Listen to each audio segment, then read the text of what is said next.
Alhamdulillahi Rabbil Alamin. Allahumma salli wa sallim ala ashrafil mursalin Sayyidina Muhammadin wa ala alihi wa ashabihi ajma'in, amma ba'du. Bapak-bapak, saudara-saudara jemaah subuh rahimakumullah.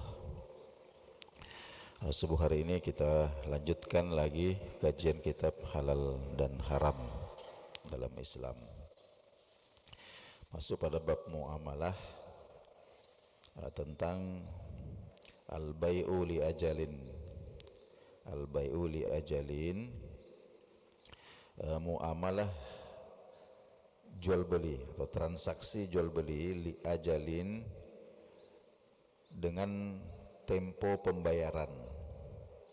Jadi ada tenggat waktu pembayaran ma'aziyadatis tsaman, yang konsekuensinya itu adalah ada kenaikan harga. Ada kenaikan harga. Nanti dibayarnya itu ya bisa di kontan atau dicicil. Ini termasuk yang diperbolehkan. Ya, di dalam Islam itu ada namanya murabahah, akad murabahah. Jadi secara singkat, murabahah itu ayyashtariya wa yadfa'a thamana syira'i naqdan, kama yajuzu lahu ayyuakhirahu ila ajalim bitaradi. Jadi seorang muslim itu halal untuk membeli sesuatu lalu kemudian membayarnya tunai seketika itu. Ini yang biasa terjadi seperti itu. Kama yajuzu lahu ayyuakhirahu ila ajalim bitaradi. Namun boleh juga seseorang itu membeli sesuatu lalu menunda pembayarannya ila ajalin, sampai tenggat waktu yang disepakati bersama. Ini dicontohkan oleh baginda Nabi sallallahu alaihi wasallam. Secara singkat prakteknya itu pembeli ini memilih barang yang dibutuhkan. Katakanlah ini nasabah memilih barang yang dibutuhkan. Lalu pembiayaan. Jadi ada yang membiayai, ada yang membelikan, gampangannya begitu. Ada yang membelikan, bisa berupa perorangan, bisa juga berupa lembaga keuangan, katakanlah bank gitu. Jadi apakah barang itu berupa rumah, berupa kendaraan, bisa, atau berupa modal kerja. Modal kerja ini bentuknya bukan uang, tapi berupa barang. Katakanlah ada orang mau buka warung. Buka warung ini kan modalnya banyak juga alat-alat kerja. Jadi dia mendatangi seseorang atau lembaga keuangan, meminjam. Tapi meminjam itu bukan uang, bukan dalam bentuk uang, tapi dalam bentuk modal kerja, berupa barang-barang yang dibutuhkan itu. Jadi katakanlah bank itu membeli barang tersebut dari pemilik, katakanlah dari toko. Jadi bank membeli barang itu dari toko, lalu kemudian dijual kepada orang ini. Jadi bank tersebut menjual barang itu kepada nasabah, kepada orang yang butuh itu dengan harga pokok plus keuntungan. Nanti nasabah itu bisa membayar secara tunai pada waktu yang sudah disepakati atau mencicil sesuai dengan kesepakatan. Ini sebenarnya yang layak untuk dipraktekkan. Jadi seumpama saya butuh sepeda motor umpama. Saya butuh sepeda motor.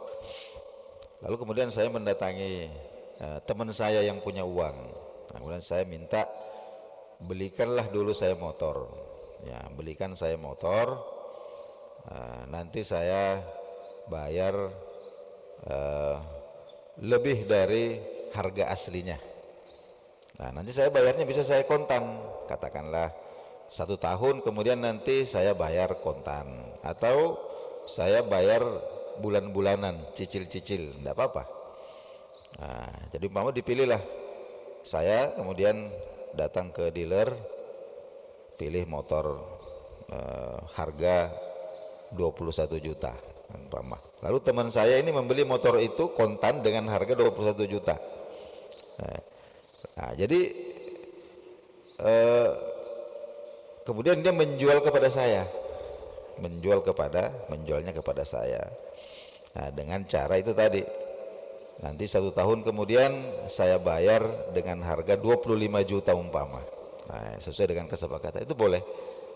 Atau dicicil, nah, dengan keuntungan yang jelas. Nah, ini syaratnya itu yang pertama transparansi harga. Jadi orang yang membiayai ini, orang yang membayarkan duluan ini wajib memberitahukan nasabah harga asli barang tersebut dan berapa keuntungan yang diambil oleh dia. Nah, kemudian keuntungan itu ditentukan di awal, dan bersifat tetap. Nah, tidak boleh dirubah-rubah lagi ya sepanjang masa angsuran atau sampai pada waktu pembayaran. Jadi istilahnya kita ini meminjam barang, tidak meminjam uang. Nah, yang praktek riba itu adalah kalau saya pinjam uang,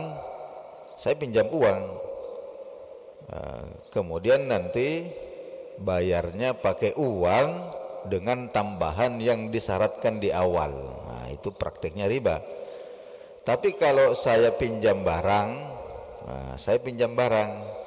ya, melalui pembiayaan, katakan melalui bank, boleh saja kita bank kemudian membiayai kita ini mau usaha apa, tapi pembiayaan yang diberikan itu dalam bentuk barang, tidak dalam bentuk uang, dalam bentuk barang. Katakanlah kita beli rumah, bank dulu yang bayar itu rumah, dia yang cash. Nah, baru kemudian bank ini menjadi pemilik barang, lalu menjual kepada kita. Nah, adapun cara pembayarannya ya bisa di cash, bisa di kontan dengan jangka waktu tertentu. Nah, disinilah juga termasuk jual beli dengan cara kredit ini diperbolehkan. Sehingga wajazahu jumhur minal ulama. Jadi mayoritas ulama kita membolehkan praktek seperti ini. Ini boleh. Kemudian selanjutnya termasuk solusi itu adalah as-salam. Ada namanya konsep transaksi salam. Ya, apa itu salam? Akad salam. Ya, ini juga sudah ada. Jadi ketika Nabi Shallallahu Alaihi Wasallam sampai di kota Madinah, beliau mendapati bahwa masyarakat Madinah ini menggunakan ya jenis transaksi yang disebut dengan akad salam. Nah, jadi prakteknya itu adalah jual beli, di mana pembeli itu melakukan pembayaran secara penuh di muka. Ya, jadi katakanlah memesan barang. Begitu kesepakatan terjadi, pembeli langsung membayar lunas, sementara barang yang dipesan itu nanti diserahkan oleh penjual di kemudian hari, sesuai waktu yang disepakati. Nah, kalau hari ini kita menyebutnya pre-order, ya. Tentu dengan kaidah-kaidah yang memenuhi perintah daripada syariat. Nah, jadi itu prakteknya di Madinah itu ada petani, ada pedagang kurma lah umpama. Nah, ketika kurma ini katakanlah belum berbuah, dia sudah inden, ya, dia sudah pesan. Nah, kemudian dengan harga yang disepakati.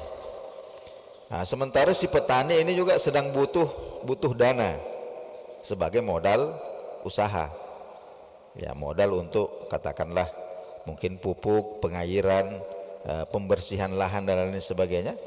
Nah, jadi pedagang kurma ini membeli katakanlah 2 ton. Nah, dengan harga yang disepakati dibayar di awal 2 ton. Nah, nanti setelah panen, lalu kemudian barulah petani ini menyerahkan barang yang dipesan itu. Nah, jadi ini diperbolehkan. Nah, dengan syarat, ya, pertama itu tadi pembayaran tunai lunas saat akad dilakukan. Jadi tidak boleh dicicil. Nah, tapi harus tunai di awal. Kemudian yang kedua, spesifikasi barang itu harus detail. Jadi jenisnya, kualitasnya, jumlah, ukuran itu harus disepakati detailnya untuk menghindari perselisihan. Kemudian yang ketiga, waktu pengiriman barang itu harus disepakati di awal. Nah, jadi hari ini tanggal 1 Februari, nanti di sini dibeli langsung dibayar tunai, sudah disepakati juga waktu penyerahan barang itu tanggal 1 Juni umpama. Nah, itu sudah harus ada di awal. Kemudian yang keempat, saat jatuh tempo, ya, pemilik barang itu harus siap untuk menyerahkan. Nah, jadi barang tersebut sudah harus tersedia. Nah, yang terakhir ada hak khiyar. Nah, hak khiyar itu adalah hak untuk membatalkan atau mengembalikan jika barang itu tidak sesuai dengan spesifikasi yang disepakati di awal. Itu namanya akad salam. Nah, contohnya banyak. Nah, contohnya seperti jual beli online, ya. Jual beli online melalui toko-toko online, katakanlah melalui Shopee dan seterusnya. Nah, ini prakteknya itu kan akad salam itu. Akad salam.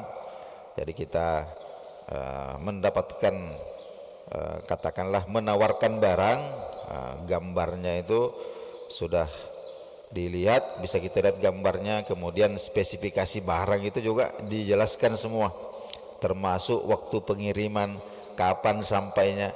Nah, ini semua bisa kita baca dan seterusnya. Nah, jadi jual beli online itu masuk dalam kategori akad salam, ya. Jadi kita bayar duluan lunas, setelah itu kemudian barang baru dikirimkan. Nah, itu.